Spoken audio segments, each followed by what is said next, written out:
Nous sommes à Copenhague, au Danemark, dans un pays de plus de 100 millions d'habitants. Bien qu'en pointe en matière d'écologie, les banquiers danois restent assez frileux en matière d'investissement environnemental.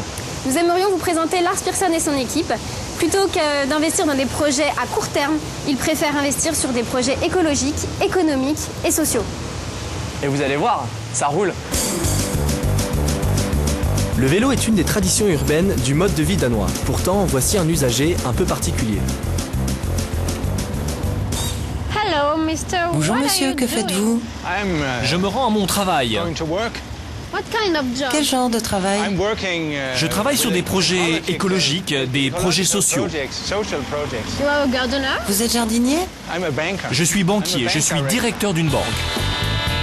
Lars Persson est le directeur d'une banque un peu spéciale, la Merkur Bank, qui s'est spécialisée dans les placements écologiques. Mais si aujourd'hui tout va bien pour l'entreprise, rien n'était gagné au départ. Quand nous avons commencé le financement de laiterie biologique, il y a 20 ans, c'était très rare. On nous regardait de manière un peu suspicieuse. Je pense que nous avons eu un rôle important, un rôle d'avant-garde, en finançant de véritables pionniers qui ont montré la direction à prendre pour un développement tourné vers le futur. La Merkur Bank investit depuis 25 ans dans le développement durable. Avec 13 000 clients, elle a cumulé un chiffre d'affaires de 150 millions d'euros en 20 ans. Les investissements plus chers sur le court terme sont devenus rentables sur le long terme. Tel est le pari remporté par Lars Persson. Si vous connaissez bien le domaine dans lequel vous travaillez, que vous avez un vrai savoir-faire, alors vous ne prenez pas beaucoup de risques. Et la préoccupation écologique trouve ses applications au sein même de l'entreprise, avec entre autres des repas bio pour tous les employés et une conscience permanente de l'environnement. La nourriture que nous servons à la banque est toujours bio. Le café est bio, il est issu du commerce équitable.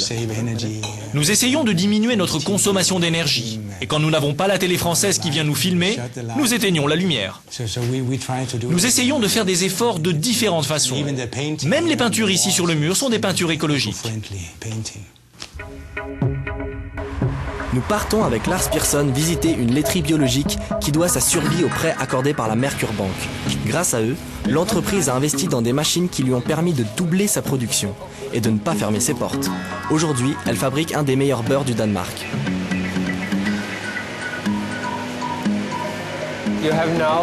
Nous avons ici 300 litres de crème. Le procédé est de laisser reposer la crème pendant 4 jours et ensuite de l'acheminer ici pour la conception du beurre. C'est ça notre secret. C'est comme ça qu'on produisait le beurre au Danemark il y a 50 ans. En passant de 3,5 à 7,5 millions de tonnes de beurre biologique produites chaque année, le patron de la laiterie est à la tête d'une bonne affaire.